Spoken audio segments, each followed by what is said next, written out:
사람은 무엇으로 기억될까요? 어떤 사람은 사업으로 성공한다거나 자기 분야에 성공함으로 기억됩니다. 어떤 사람은 선행으로, 또는 어떤 사람들은 독립운동을 했다거나 사회 정의를 위해서 일했다거나 사회에 큰 기여를 할 때 위대한 일로 기억됩니다. 지난주 시카고에는 바락 오바마 전 대통령 기념관이 세워졌어요. 미국은 전직 대통령들을 위한 기념관을 세워서 그들의 업적을 남깁니다. 오늘 본문에 등장하는 나사로는 진짜 아무것도 업적이 없어요. 그런데 놀랍게도 예루살렘에 사람들이 많이 모여와서 나사로를 보기 위해 몰려왔다 이렇게 되어 있습니다. 왜 그랬을까요? 나사로가 한 일은 딱 하나입니다. 병들어 아프다가 죽었어요. 병들어 아프다 죽었어요. 근데 예수님 때문에 살아났습니다. 살아나서 예수님 계신 곳에 함께 있는데 그를 보면서 사람들이 예수를 믿게 되었다 이런 겁니다. 나사로가 죽어서 무덤에 갇혀 있을 때 예수님이 살아서 무덤 밖으로 나오게 하셨습니다. 우리도 마찬가지입니다. 예수님을 만나기 전에는 모두 나름대로의 무덤 속에 갇혀 있었습니다.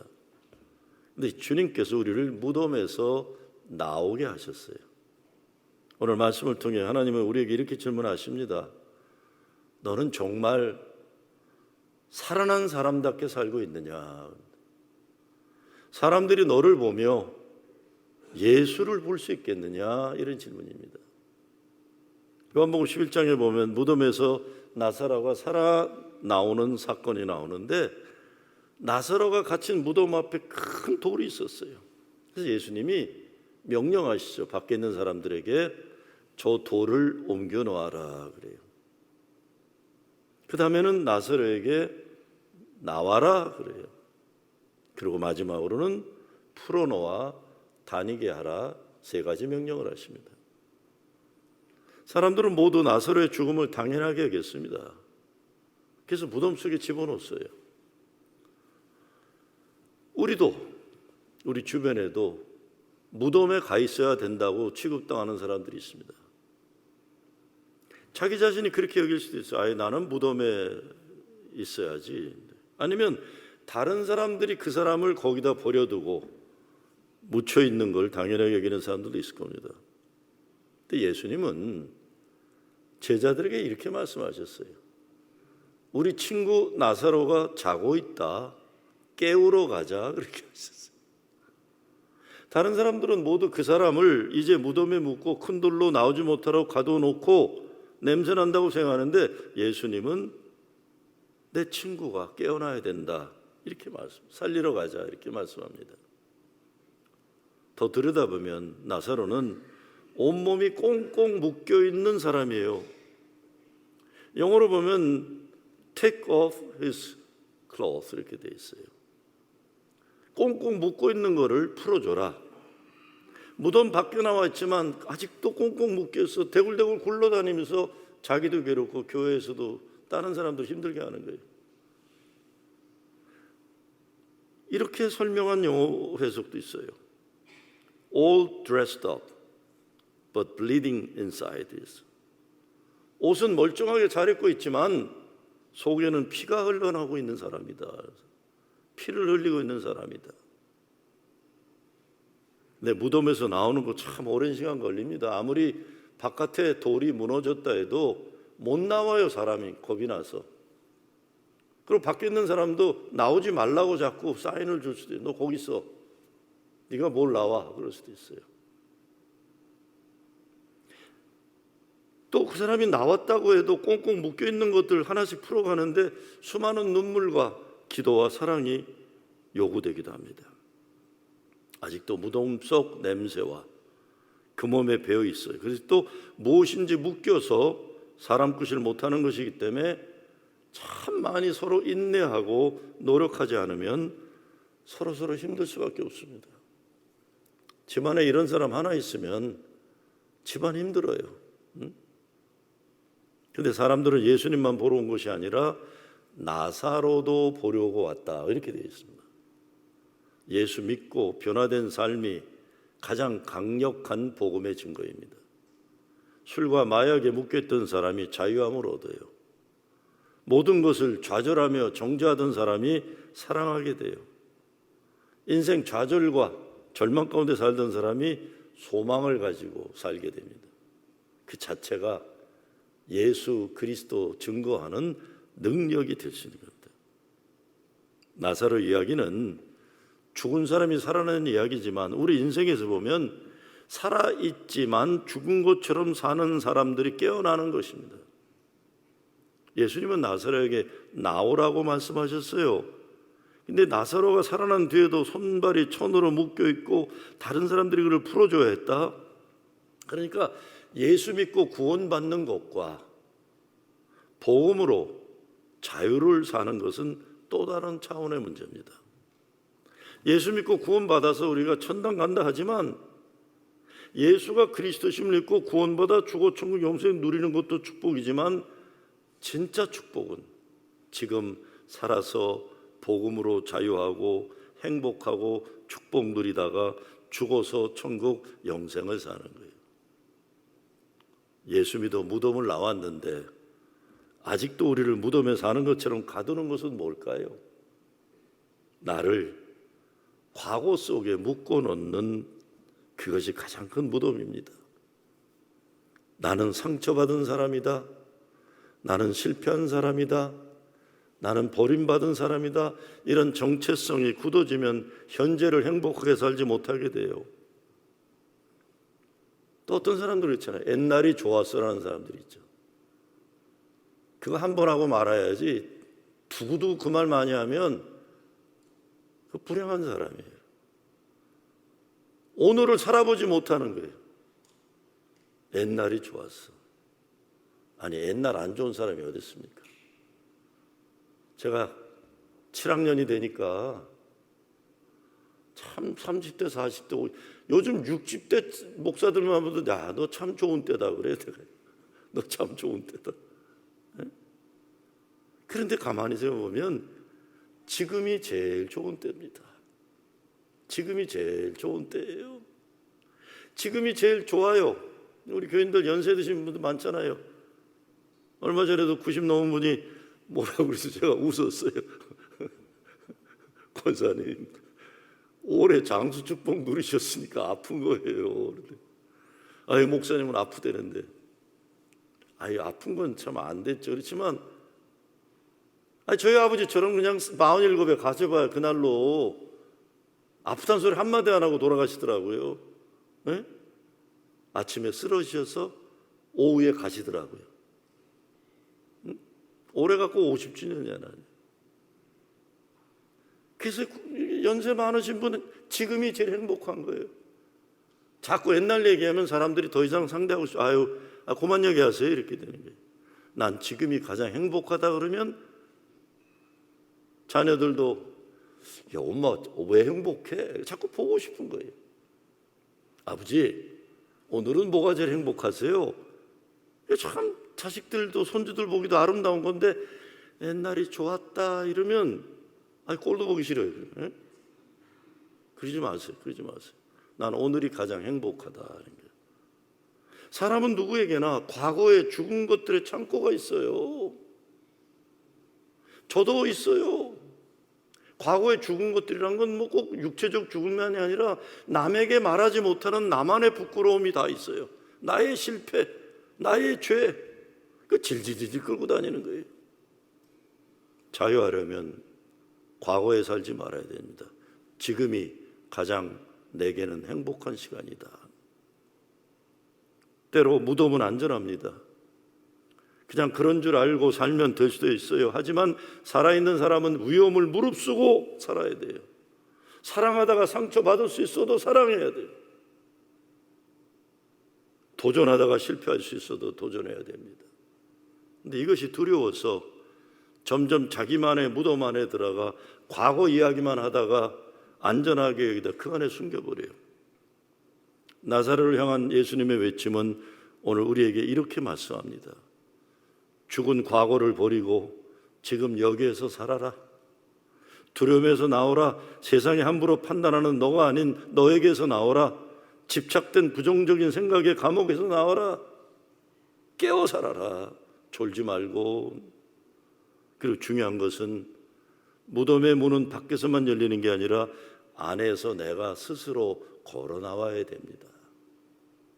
우리를 무덤에 가두는 것은 세상만이 아니라 우리가 붙들고 있는 오래된 자기 자신일 때가 많습니다.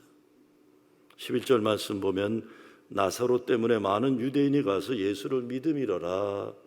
이 말씀이 참 중요합니다. 사람들이 나사로를 보고 예수님을 믿게 되었다는 겁니다. 정말 나사로 아무것도 하지 않고 그냥 예수님 곁에 있어요. 옛날엔 여기저기 뛰어다니면서 정신없이 살았는데 이젠 그냥 예수님 옆에 가만히 있어요. 인생의 우선순위가 바뀐 것입니다. 이젠 예수님 옆에서 말씀 듣는 것이 가장 큰 기쁨이 되었습니다. 어떤 사람들 보면 예수님 만나서 인생이 변화되었다고 이리저리 뛰어다니다가 그 기분이 사라지면 또다시 무덤 속으로 들어가는 것처럼 사는 사람들이 있어요. 왜? 예수님과 동행하지 않아서 그런 겁니다. 예수님 옆에 있어야 되는데 자기 기분에 따라 이리 뛰고 저리 뛰고 천하 무슨 일 다 하는 것처럼 그러다가 예수님과 아무 관계없는 인생으로 그렇게 되는 겁니다. 예수님 곁에 그냥 조용히 앉아있는 이것이 인생의 우선순위가 되어야 됩니다. 나사로의 누이 마리아가 그랬잖아요. 지금 나사로 역시 아무 일도 없고 아무것도 하지 않지만 그냥 자기를 무덤 한가운데서 끌어내셔서 살려주신 그분 예수 옆에 그냥 가만히 앉아 있어요. 근데 다른 사람들이 예수를 믿게 되는데 놀라운 능력이 발휘되는 겁니다. 왜 이게 가능합니까? 예수님이 나를 살리셨다는 확실한 삶에서의 간증이 있기 때문에 그렇습니다. 이것 하나면 돼요. 다른 어떤 묘기를 부리고 난리를 치고 그러는 것 오래가지 못합니다. 예수님이 나를 살리셨다. 이것 하나면 되는 것입니다. 왜 나사로는 예수님 옆에서 가만히 있기를 좋아했을까요? 죽었다 살아나신 분들 계신가요? 죽었다 살아나신 분들 그냥 있어도 좋은 거예요. 잘 때도 좋고 깨어나도 좋고 냉수를 마셔도 좋고 뭘 마셔도 좋고 모든 게 아름다운 거예요. 모든 게. 윤동주 시인이 서술 끝부분에 모든 죽어가는 것들을 사랑해야지라고 했는데 그런 마음일 거예요. 모든 살아있는 것을 사랑하는 것 물론 죽어가는 것도 사랑하는 그 사랑의 깊은 경지에 이르는 거예요. 제 친구가 한 6, 7년 전에 혈액암으로 죽는 줄 알았어요. 기적적으로 살아났어요. 그리고 은퇴했어요. 또 특별히 부인이 능력 있는 의사라서 뭐 먹고 사는 거는 문제가 없는 친구인데 은퇴를 했어요. 그런가 보다. 한 3년 전에 부인이 펜실베니아 병원에 책임자로 가면서 좀 펜실베니아로 옮겼는데 쿼러 타임으로 미국 백인교회 설교를 한대요. 그래서 야 그래 너 몸에도 좋고 좋겠다. 그래도 주일날만 설교하니까 좋겠다. 야야 주일날 설교만 하는데도 나 월급도 줘. 그러면서 야 그건 너 월급 필요 없는데 그저 우리 만날 때 밥이나 잘 사라. 그래서 제가 누구하고 밥 먹으면 주로 제가 내는데 한 번도 제가 안 낸 친구는 그 친구예요. 왜냐하면 부인이 의사니까 제가 내본 적이 없어요. 잘 사니까. 너무 좋다는 거예요. 작년에 해프타임으로 더 하겠대요. 나이 먹은 백인 할아버지 할머니들이 너무 좋아하는 거예요. 성격이 좋은 친구고 죽었다 살아나는 경험이 있으니까. 야, 뭐 해프타임까지 하냐. 그냥 성경 공부도 가르친대. 야, 그냥 주일 설교만 하지 마. 왜 이렇게 애를 쓰냐. 아니 다음 주 7월 첫 주부터 풀타임으로 한대요. 그래서 우리가 친구들이 너 미쳤냐 임마. 그래서 너가 왜 돈이 필요한 것도 아니고 뭘 풀타임을 하냐 그랬더니 뭐란 줄 아세요? 나 너무 좋아. 너무 좋아. 죽었다 살아났어요. 죽었다 살아나고 보니까 웬만한 거 뭐 불평도 안 하게 되고, 옛날엔 사람들 하는 꼬락서니 꼴도 보기 싫더니 그냥 다 귀엽게 보이고, 풀타임이래. 풀타임이래요. 예수님이 나를 살리셨다. 이거 하나면 되는 거예요. 다시 살았다는 것은 예수님 때문에 세컨 찬스, 인생의 새 삶을 살게 된 거예요. 그러니까 내 인생, 생명을 포함해서 나의 모든 것이 하나님의 것이라는 걸 인정하며 사는 거예요. 내 생명의 모든 것을 하나님이 기뻐하시는 것을 위해 쓰임받고 사는 것이. 요한복음 12장 1절 2절 말씀을 보면 영어로 이렇게 되어 있어요. Lazarus was among those reclining at the table with Jesus. 이렇게 되어 있어요. 한국 번역으로 예수님과 함께 앉은 자라고 되어 있지만, 예수님 이렇게 편하게 누워가지고 예수님 식탁을 같이 이렇게 누워가지고 그냥 예수님 바라보면서 주님과 함께 있는 것을 편안하게 생각함과 동시에 그분과 함께 있기를 기뻐하는 거예요. 신앙의 발전은 뭐 많이 배우고 많이 하고 그런 게 아니라 주님과의 깊은 교제를 기뻐하는 겁니다. 10절 말씀에 보면 대제사장들이 나사로까지 죽이려고 모의하니, 참 이상하죠. 아니, 죽었던 사람이 살아나면 얼마나 좋아요. 오, 저 집 둘째 아들 살아났대. 저 집 저 남편 감옥에 가서 끝나는 줄 알았더니 사람이 달라져서 감옥에서 나왔네. 야, 그거 얼마나 좋을까. 근데 죽이려고 하는 인간들이 있었다는 거예요. 누구예요? 대제사장들. 종교 체제 독점권을 가지고 싶어하는 이 종교 지도자들이 예수님이 꼴보기 싫은 거, 죽은 사람 살리는 거, 예수도 죽이고 나사로도 죽이려고 했다는 거죠. 그런데 오늘날 이 시대에도 나사로를 죽이려고 하는 것들은 뭘까요? 악한 체제에 순응하라는 압력일 수 있어요. 예수 시대 바리새인들은 윤리 도덕적으로 문제 많고 나쁜 사람들은 아니었어요. 오히려 자기들이 하나님 잘 믿는다고 사는 사람들이에요. 문제는 사람의 생명보다 종교 체제가 더 중요한 사람들이었어요. 오늘날도 마찬가지. 인간의 존엄보다 체제의 유지, 사랑보다 규칙, 복음 전파, 교회 부흥보다 교단 시스템 보존이 우선될 때 살아있는 증언은 위협이 되는 것입니다. 예수님도 종교의 안정성을 흔들었다는 이유로 당시 종교 기득권 제도에 의해 죽임당한 겁니다. 죽임당한 거예요. 오늘 교회 리더 모임에서 나누게 될 내용이지만, 한 달 전 목회팀 비전 모임에서 리더들에게 반복적으로 강조할 핵심 문장을 만들었어요. 첫째가 이겁니다. 우리는 교회를 유지하기 위해 존재하지 않는다예요. 우리는 교회를 유지하기 위해 존재하지 않는다. 우리는 하나님 나라를 함께 만들어 간다가 목적입니다. 여러분, 교회에 오래 다닌 사람들이 가지는 가장 바꿔야 되는 게 서로 끼리끼리 편함은 좋아하는 거예요. 그걸 못 벗어나요. 이게 하나님 나라를 만들어가는, 하나님 나라 역사를 이루어가는 도구가 교회가 돼야 되는데, 그런데 관심이 없이 그냥 자기 가까운 사람끼리 행복하면 이게 다라고 생각해요. 이것이 깨지면 불편해하고 불평하게 되는 거예요. 그래서 제대로 된 교회들을 보면 교회 리더들이 교회에 꼭 필요한 어렵고 힘든 일들을 나서서 감당하려, 장로들이 그런 거예요. 그런데 안 되는 교회들을 보면 장로들이 자기는 그냥 착한 사람으로, 좋은 인간으로 남아있으려고 하고, 목사가 그런 일을 역할하길 바라요. 교회가 정말 주님 기뻐하는 교회 되려면 교회 리더들이 좋은 게 좋은 거다가 아니에요. 못난 짓, 못된 짓 하는 거 보면 그러면 안 된다고 얘기할 줄 알아야 돼요. 괜찮아. 뭐가 괜찮아요? 괜찮지 않은데. 잘못했는데.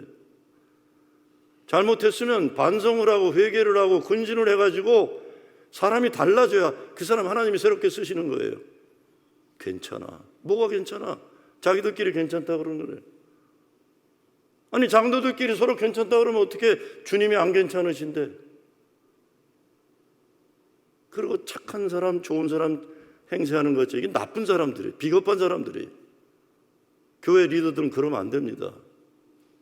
권사님 잘못하셨습니다. 우리 함께 기도하고 회개하고 새롭게 거듭납시다. 권사님 저도 잘못해. 이렇게 돼야 교회가 되는 거지. 괜찮아. 뭐가 괜찮아. 잘못됐는데. 너도 괜찮고 나도 괜찮지만 주님이 안 괜찮으시면 그게 교회가 되는 게 아닙니다. 그러니까 무슨 못난 짓 못된 짓 하고도 전혀 반성도 안 하고 변하지도 않고 그러면서 괜찮다고 생각하고 다니는 거예요. 아닙니다. 좋은 사람들 아니에요. 우리 잘합시다. 새롭게 됩시다. 예수 잘 믿읍시다. 이게 교회 장로들이 하는 일이에요. 아이고 뭐 이러다가 목사 떠나겠지. 아니 교회가 목사가 주인입니까? 주님이 살아계시는데. 목사는 바뀌고 장로는 살다 떠나기도 해도 주님이 이 교회 주인으로 계셔야 되는 거예요. 그러면 주님 기뻐하시는 일을 위해서 교회 존재 목적을 위해서 우리가 계속 변화되고 회개하고 새롭게 거듭나고. 교회 2000년 역사 보면 좋은 사람으로 되려고 하는 사람들 때문에 교회가 유지된 적이 없습니다. 다 당시에는 악한 권력에 의해서 죽임당하기도 하고 버림받기도 하고 감옥에 들어갔지만 복음의 진리를 지키는 사람들을 위해 교회는 유지됐던 것이에요. 이것이 디트록 보네프였고 엘살바도르 대주교 오스카 로메로가 그랬고 마틴 토킹 목사님 다음 주에 우리 애들이 조지아하고 알라바마 가지만 인종차별 없는 세상을 위해서 그래 다 죽었어요. 암살당하고 순교했어요. 이 사람들의 공통점은 요한복음의 관점에서 보면 비겁하게 살아남는 게 아니라 복음의 진리로 생명을 지켜낸 것이. 오늘날 나사로를 죽이려는 것 물리적 박해만이 아닙니다. 냉소, 무관심, 물질주의, 성공숭배, 인정중독, 종교적 형식주의 이런 것들이 우리 안에 살아난 나사로를 다시 무덤으로 밀어넣고 있는 거예요. 요한복음을 깊이 보면 나사로를 죽이려는 세력과 예수를 따르는 제자들 사이의 싸움은 지난 2000년 전 이야기가 아니라 지금도 우리 마음속에서 매일매일 벌어지고 있는 영적인 싸움입니다. 나사로는 예수님 때문에 살아났기 때문에 예수님을 위해 죽기를 두려워하지 않았어요. 한 번 죽었던 사람 두려울 것이 없어요. 예수님이 살려주셨으니 사나 죽으나 주를 위해 사는 것입니다. 그런 예수님 곁에 있으면서 대제사장들이 나사로를 죽이려고 별짓을 다 해도 그 자리를 지키고 있는 거예요. 우린 모두 나사로였습니다. 죄 가운데 죽었던 사람들입니다. 상처와 절망의 무덤에 갇혀있던 사람들. 근데 예수님께서 우리를 살리셨습니다. 나사로가 예수가 살리심의 증거가 되었던 것처럼 우리도 살아있는 증거가 되어야 합니다. 세상이 우리를 통해서 이렇게 고백되어야 돼요. 정말 예수님이 저를 살리셨구나. 저를 살리신 예수님은 나도 살리시겠구나. 여러분 모두 무덤에서 나오셔야 돼요. 자꾸 거기 들어가면 안 됩니다. 여러분의 가정이 예수님이 살리신 증거가 되어야 돼요. 무엇보다 여러분의 삶이 예수 그리스도를 살아계신 주님을 증거하는 바로 증거가 되기를 주의 이름으로 축원합니다.